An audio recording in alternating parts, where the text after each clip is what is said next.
And so could you, Mr. Kaneko, tell us a little bit more about the bonding process and what we're doing and so on and so forth?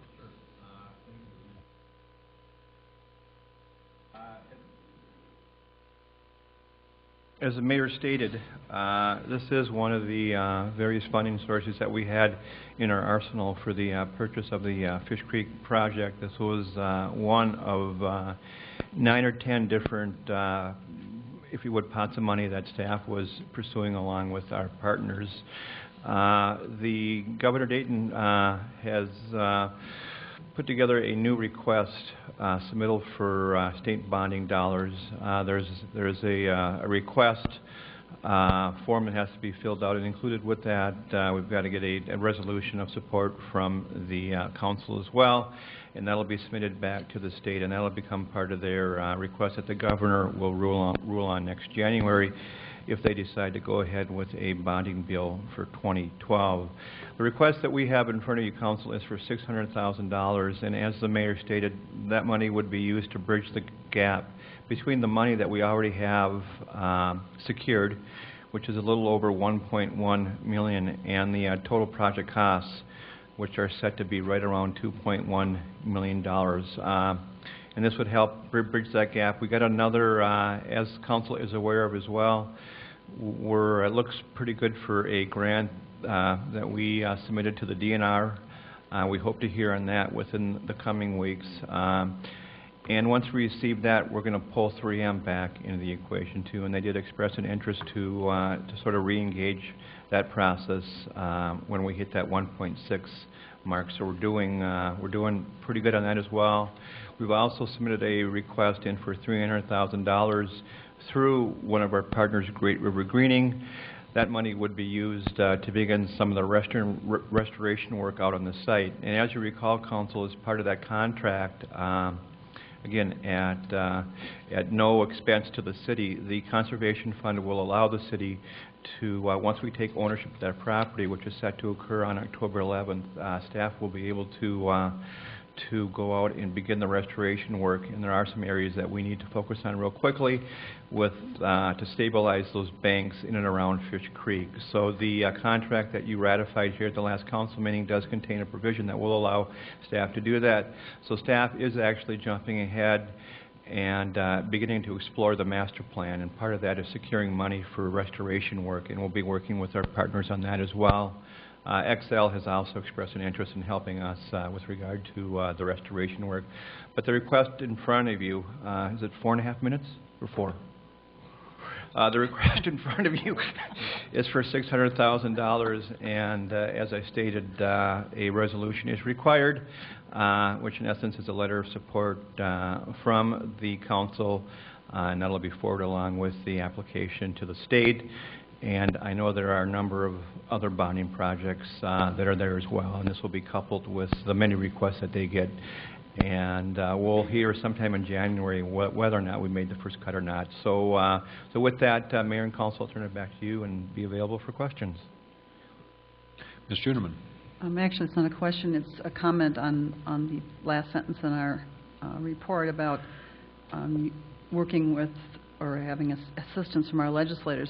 And I have to say, if they can do half as good a job on this as they did on the fire training facility, hanging in there and gathering troops from among their ranks, that'll be very, very, very helpful.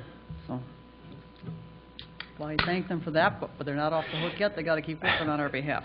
And Mayor, Council, as most of you are aware of, and I know Mayor Rosbach is as well, both Representative Slawick and Lilly have been very supportive, along with Senator Uyghur in this effort as well.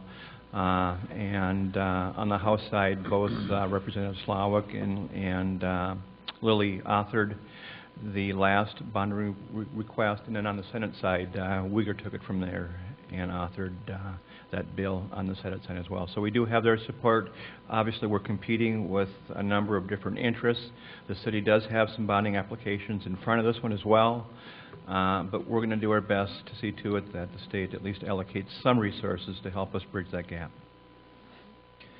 And it seems like it would be a good time. I was going to comment along the lines of Ms. Juneman. and I've been looking for kind of an opportunity in that I had written a letter in the Maplewood Monthly a couple months back where I was at least somewhat critical of the legislature as a whole and the fact that out of the process we ended up with a state shutdown.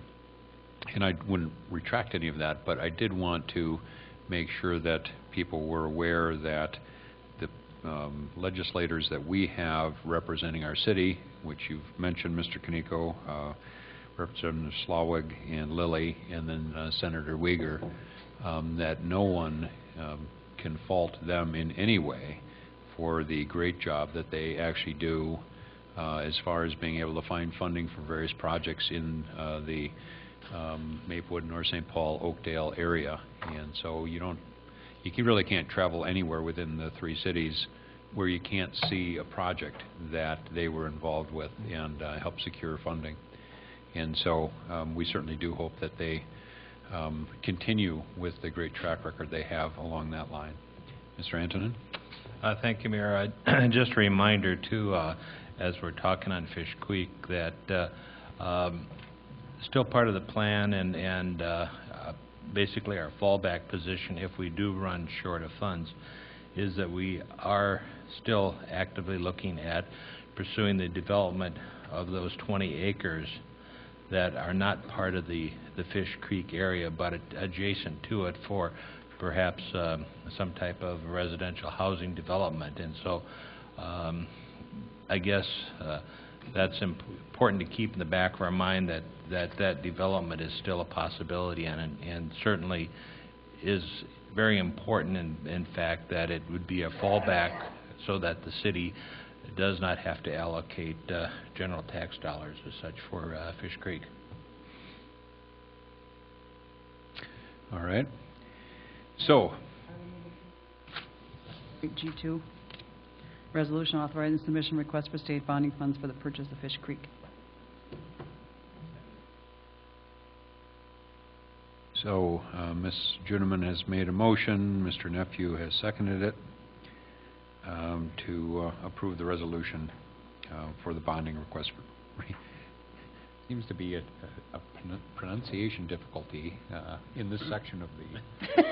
You had Fish Creek, and so anyway, this bonding request. Further discussion? All in favor, say aye. Aye. Aye. It's a grandpa. It's ayes all. Wow. That's why they call it booty tat. So.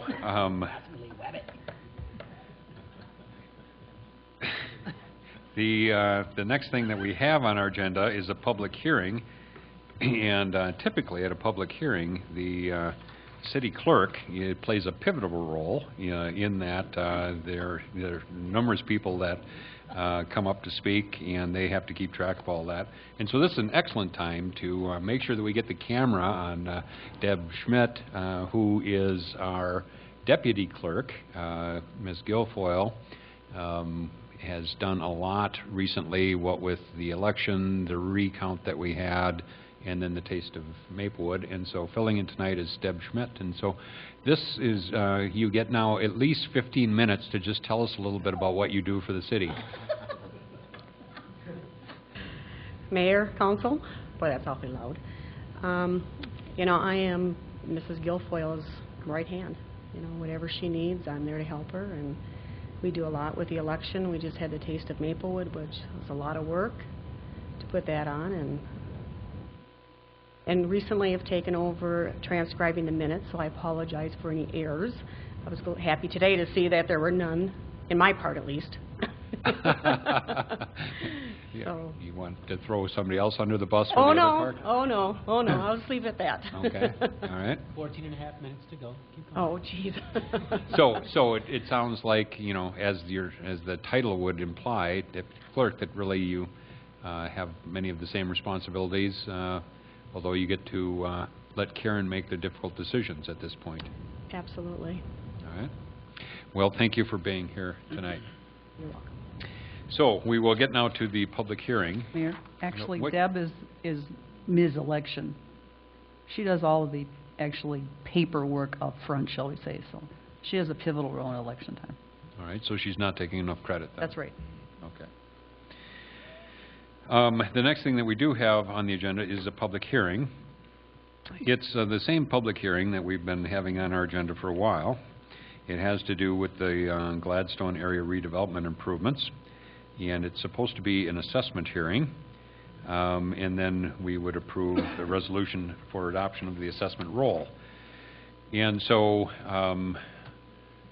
Michael, would you like to explain to us why it is that we're going to continue this once again? Oh, the lucky man. Yes, Mayor and Council, from my understanding, the most recent correspondence, the SBA loan, everything is in place.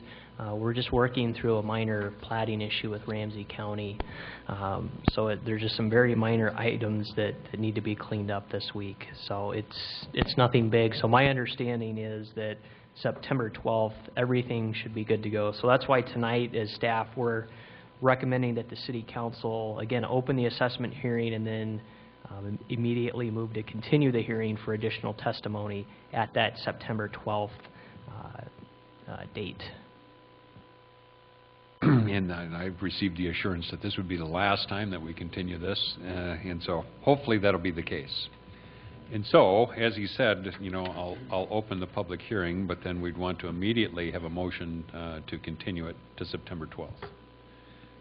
So with that, I would open, or reopen really, because we were kind of continuing from last time, reopen the public hearing. Mr. Nephew? I would like to offer a motion to continue this public hearing until the September meeting. Second.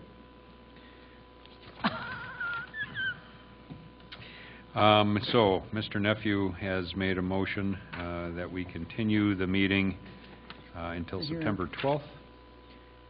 And it was seconded by Ms. Juneman, I believe. Is there any further discussion of that? We're going to keep doing this till we get it right. September 10th, right? Or 12th12th? is the number I heard. Yes, it's well. All in favor say aye. Aye. All right, so we will then continue this meeting and hopefully actually have the discussion that we need to have on September 12th. All right, so then the next thing that's on our agenda is organized trash collection system analysis, an update on trash collection proposals and approval of a budget for the next phase of the analysis. And so we have Ms. Finwall with us tonight, who I'm sure has a presentation prepared. I do. Thank you. Thank you, Mr. Mayor, members of the council. So I have a presentation for you, and I just want to make sure you can see that on your screens here. I'll call to the presentation on the computer. There we are. So tonight we're discussing our organized trash collection system analysis, and I'll be giving you an update on the trash collection proposals and also discuss budget for the next phase of our analysis.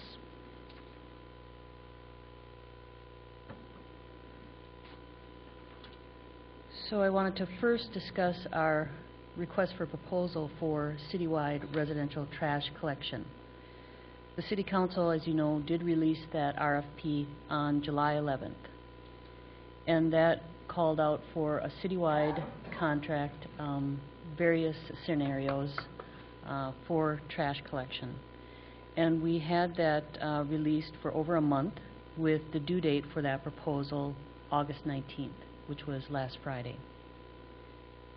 And as of last Friday, at the 4 p.m. deadline, the city did receive 6 responses to the trash collection RFP, and I wanted to highlight those responses.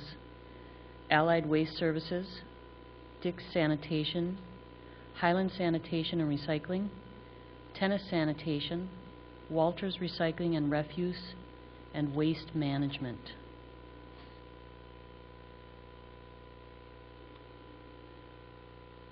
Now I'm going to go into the next phase of our trash collection system analysis.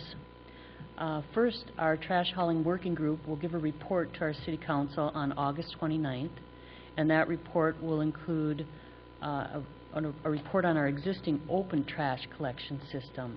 We'll look at our existing solid waste management ordinance, our refuse licensing requirements, some issues that we're having currently with that open system, and some possible improvements that the city could make to that system. On September 13th and 15th, we'll have 2 closed sessions for our trash hauling working group, who now have in their hands the proposals and are evaluating those proposals. So we will review and analyze the proposals, as well as our consultant, who will be submitting a budget for us, analyzing the cost scenarios on that. Then on September 26th, this is a preliminary date, we are hoping to bring those a summary of the proposals and the trash hauling working group recommendations to the City Council. So you'll have your first look at the proposals that we had received. Then the 2 tracks, again, the existing system, our open hauling system, and a contracted system will come together in November, when the City Council will adopt findings as required by state statute and determine which system best meets the city's trash collection goals.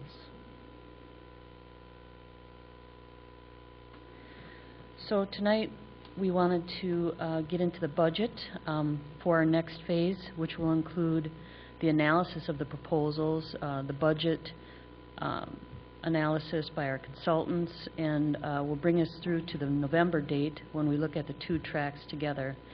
And we're recommending that the City Council authorize an additional $20,000 for that budget.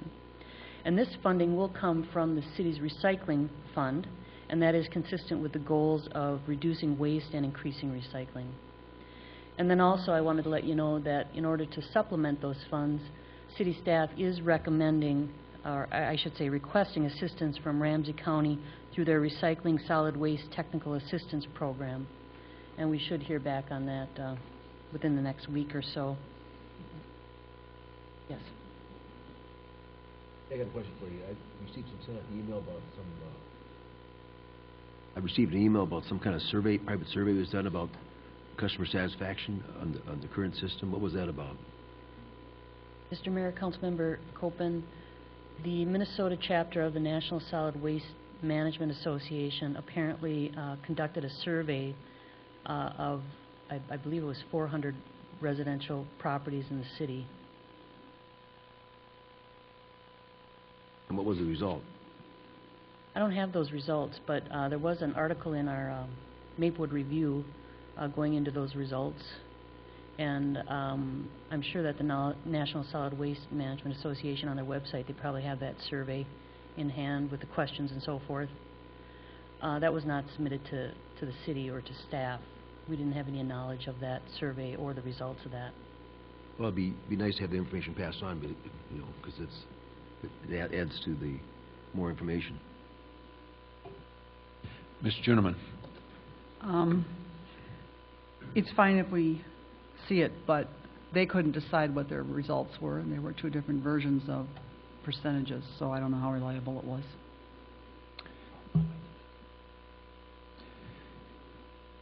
So I guess I would just further comment that, you know, as pointed out in the article, in the review, you know, their initial take was that they were going to report that there was 90+% people in the city that were satisfied, 96%. But then they reconsidered that, and I believe that the article said because it sounded, you know, too good to be true, and so then they came up with a different number that they figured. And so, you know, they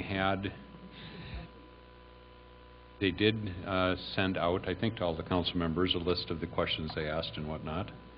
And so with any survey, particularly, well, with any survey, you have to make sure that you ask questions that will elicit their responses on the topic that will actually answer the questions. And so their main question was, are you satisfied with your current trash hauling service?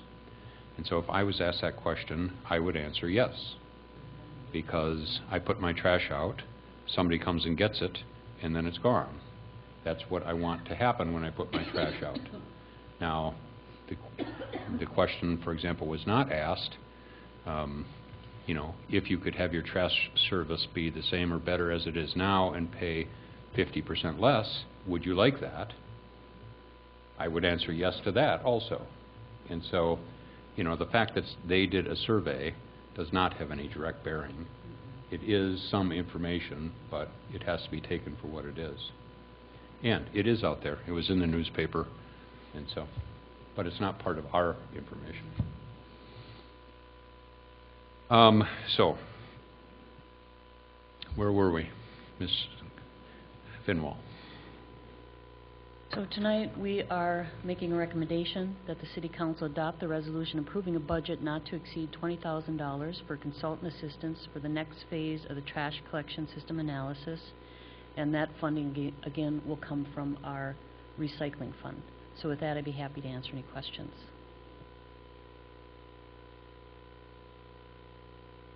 Are there additional questions that anyone has at the moment?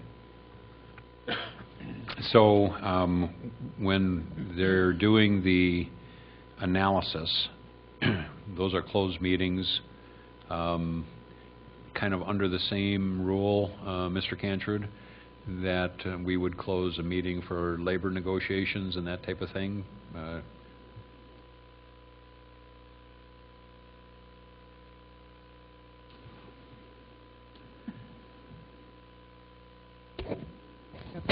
All right, I think I said I'll go on and off and then on again. I'm sorry, you're talking about the consideration of what information now? Having to do with the trash hauling working group meeting to kind of analyze the responses from the trash haulers, and which of course contain their bids for the different parts of it and that type of thing. Whether that's And closed so, or not? Well, so they closed. are closed. Okay, And, sorry. And so I'm just asking basically, would they be closed under the same type of thought where we would be, for example, negotiating contracts with our Contract unions? negotiations. You know, why are they closed? That is the question. Sure. Under state law, of course, information is public, meetings are public, things of that nature. There are a few limited exceptions where you can close meetings, and most specifically when the city is contemplating entering into contracts and things of that nature, and especially when you've got competing interests out for bid on them. All right. So the next phase will actually include the haulers being able to come back and propose alternatives to the idea of we instituting a one hauler system. So that's kind of the flip side of what happens in the second 90 days under the statute. Okay. Ms. Juneman? He took care of it. Mr. Nephew? Thank you. A couple things. One, I do think the trash hauling working group, if I understood from our earlier discussions, it's not itself subject to the open meeting law, since it doesn't have a quorum of the council or the ENRC.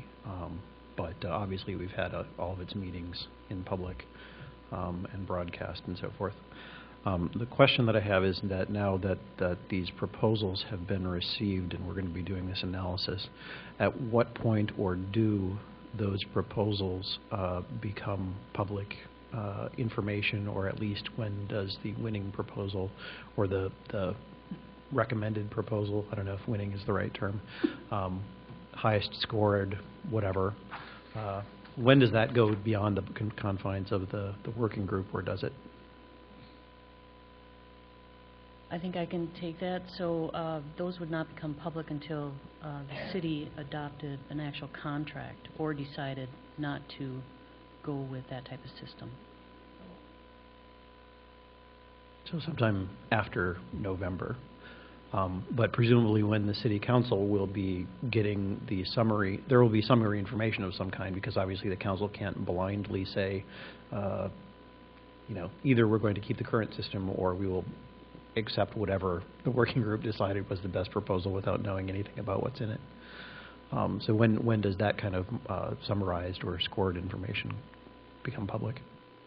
September 26th. So we'll have a summary of those proposals and the trash hauling working group's recommendation, and we'll look at all the evaluation criteria, similar to our recycling RFP process.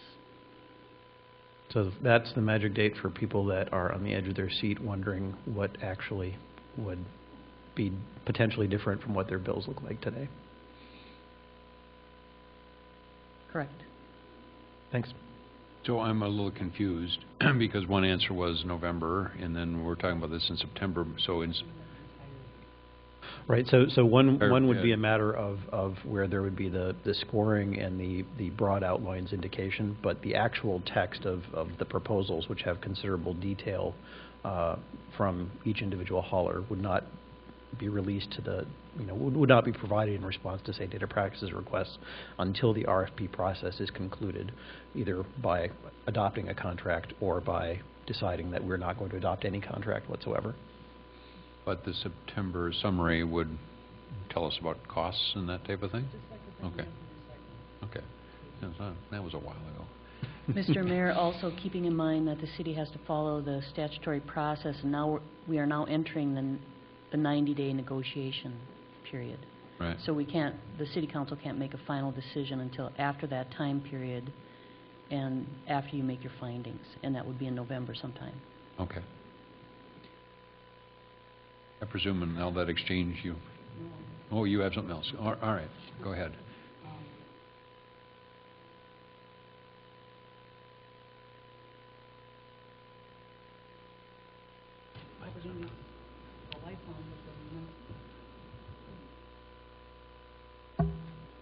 Hello? There Well, you go. You know, Lights on, but no one's home. uh-huh. I'm thinking that that's how this microphone system basically works. Anyway, when the county makes their decision about the public entities recycling solid waste assistance program, do we know how soon that could be, realistically? Mr. Mayor, Councilmember Juniman, these are on case-by-case basis, Okay. these requests. So it isn't like they wait for a date where they look at everything and say that they are actually evaluating along the way? Correct. Okay. And with this particular case, a request to have technical assistance for what was originally termed our organized collection system analysis might be a bit more of a stretch for their purposes. So we have framed it in the purposes of their county goals, which include increasing recycling, increasing their organics, other things that our request for proposal for citywide collection would cover. Thank you.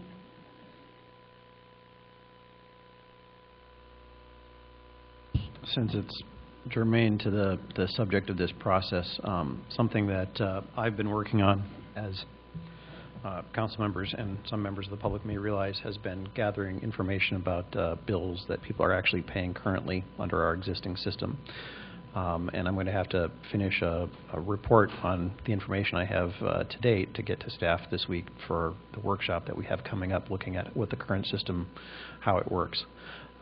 But I do anticipate that later on, at the point when we're going to be comparing what we have versus what we could have, I'll have an interest certainly in getting more information if it's possible. So even though anybody who gets me any more bills, I won't be able, it's too late at this point for me to get them entered into the data that I'm analyzing for next week's meeting workshop. But I would certainly encourage you to drop me an email or drop it off at City Hall and ask it to be put in my box if you haven't already provided me with an example bill and are willing to do so. And I'm making all that, the data from that available to the public, and we'll have more of that info in a week.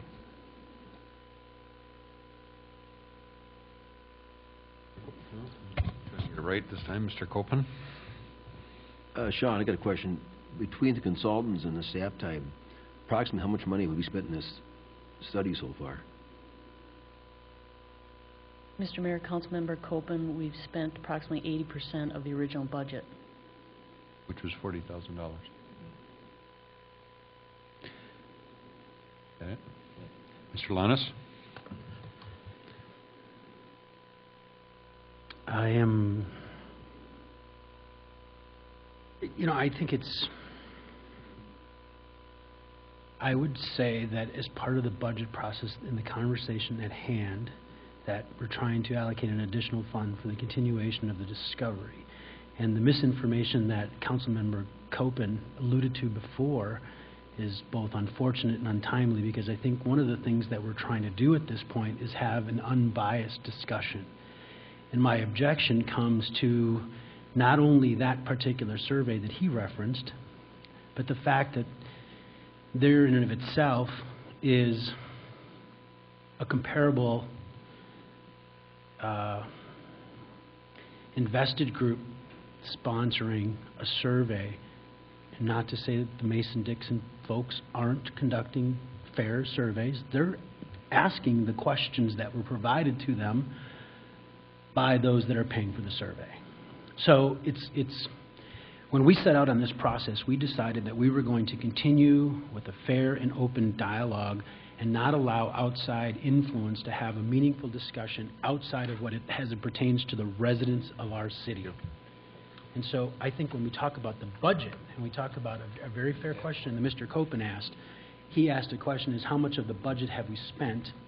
There was misinformation about that. We at this point have spent 80% of a $40,000 non-tax resident-based amount. In other words, that came from a very specific fund which is directly tied to our study. And so to say that we're taking taxpayer money and 70, 80,000 or whatever other misinformation is going out there is, again, unfortunate. I would say that as part of this discussion, we're talking about continuing our discovery, and I would advocate, as according to the staff recommendation, that we approve the additional funds so that we can continue this. From my personal chair, from where I sit, I will honestly tell you I am 50-50. Unlike my other colleagues, I think there are some that have made a concerted effort and made it public about where they stand, and I applaud both of their, and I respect both of their positions. But I will not allow, as I've said at the very beginning, outsiders to influence my vote on this, and I've heard from residents on both sides. So I am interested in continuing the conversation solely for our discovery, and at that point, once the analysis is complete, to be able to make an informed decision. Ms. Juneman? Tag teaming on that a little bit. I was really disappointed when I heard about that survey and then when I saw it, because way back at the beginning, if you'll recall, I said the very least we should be able to come out of all this study and investigation would be an improved open hauling system where you could address some of the issues, particularly the environmental issues involved with trash hauling and recycling.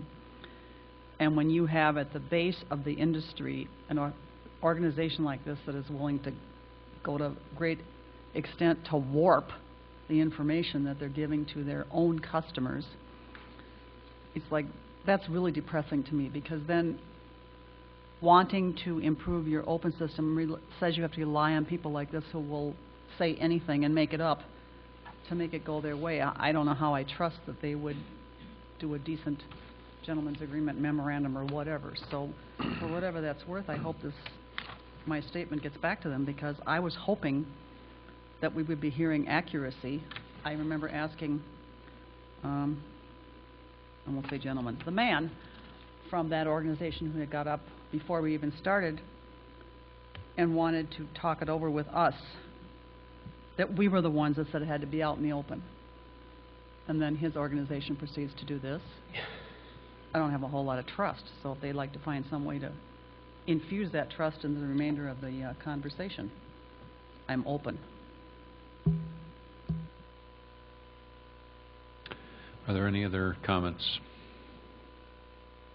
The one action step that we have to take out of here would be to adopt a resolution that would give us a budget for this next phase. And so, Mr. Nephew? We'll move the resolution in our packet. Is there a second? I seconded it just as you dropped your gavel. Sorry, yeah, sorry. Mainly because I thought it was my pen. Oh, there it is. I want to see this. I want to see you right with the gavel. All right, Mr. Nephew has made a motion. It was seconded by Ms. Juneman to adopt a resolution that approves a budget of $20,000 having to do with the next phase of the trash collection system analysis. Is there further comment or discussion? Just a quick question. Yes, Mr. Lanas. Ms. Finwell, will you, for the record, tell the public where that additional $20,000 is coming from? Mr. Mayor, Councilmember Lannis, the original $40,000 was taken from our Ramsey County SCORE grant. We did receive $77,000 this year for our SCORE grant funding, and we had to put in a request to use that funding for that $40,000. This $20,000 will come from our recycling fund, which is basically where our SCORE grant goes. But it's a fund balance from our recycling fees over the years, and there's funding available for that. Did any general levy tax dollars, are any of those being used for this continuation of the survey? No. Other questions or comments? All in favor say aye. Aye. Opposed? So we have a vote that passes 4-1. And then I would ask the council's indulgence. Matter of fact, I am going to recess our meeting for about 5 minutes so that I have an opportunity to talk with our guests. So we'll be recessed for 5 minutes.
Like I've been collecting pins.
Call us back to order for the City Council meeting here for August 22nd. And so we've taken just a quick recess, and now we will go back. And as we talked about earlier in the meeting, that we're going to be a little bit scattered on our agenda. And so we're now going to actually jump to item J2.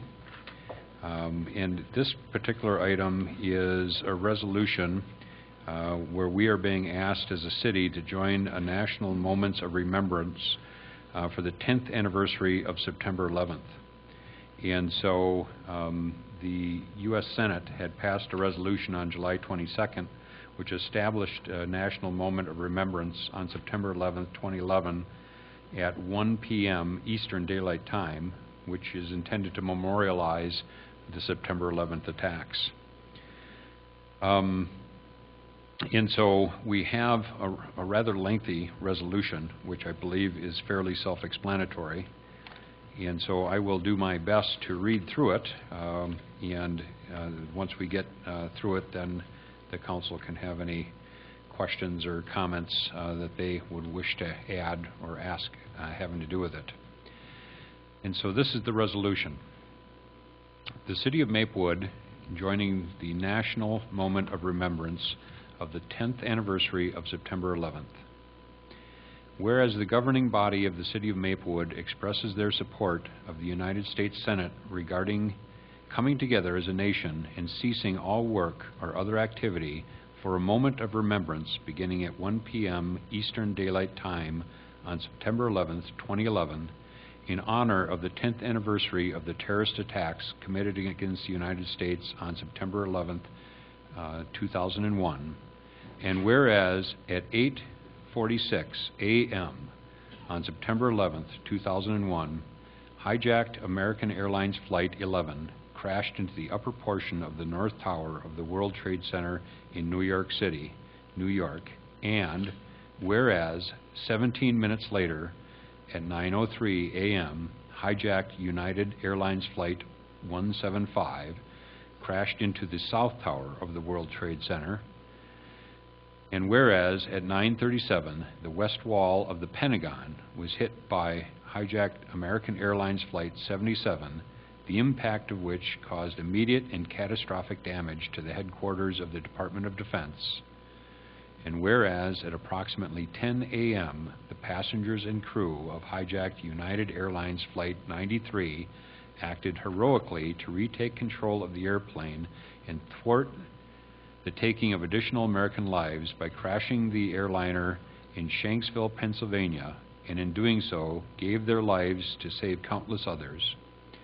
And whereas nearly 3,000 innocent civilians were killed in the horrendous attacks on September 11th, 2001, and whereas tens of thousands of individuals narrowly escaped the attacks at the Pentagon and World Trade Center, as witness to this tragedy and forever changed, and whereas countless fire departments, police departments, first responders, governmental officials, workers, emergency medical personnel, and volunteers responded immediately and heroically to those horrific events, and whereas the Fire Department of New York suffered 343 fatalities on September 11th, 2001, the largest loss of life of any emergency response agency in the United States history, and whereas the Port Authority Police Department suffered 37 fatalities in the attacks, the largest loss of life of any police force in United States history in a single day, and whereas the New York Police Department suffered 23 fatalities as a result of the terrorist attacks, and whereas the impact of that day on public health continues through 2011, as nearly 90,000 people are at risk or suffering from negative health effects as a result of the events of September 11th, 2001, including 14,000 workers and 2,400 community residents who are sick, and tens of thousands of others whose health is being monitored. And whereas 10 years later, the people of the United States and the people around the world continue to mourn the tremendous loss of innocent life on that fateful day. And whereas 10 years later, thousands of men and women in the United States Armed Forces remain in harm's way, defending the United States against those who seek to threaten the United States. And whereas on the 10th anniversary of this tragic day, the thoughts of the people of the United States are with all of the victims of the events of September 11th, 2001, and their families. And whereas the lives of Americans were changed forever on September 11th, 2001, when events threatened the American way of life. And whereas in 2009, Congress and the President joined together to designate September 11th as a National Day of Service and Remembrance under the Serve America Act, which is Public Law 111-13, 123rd statute. I'm screwing up this part, but it's unimportant. Whereas in September 2009 and 2010, President Obama issued Proclamation 8413 and Proclamation 8559 proclaiming September 11th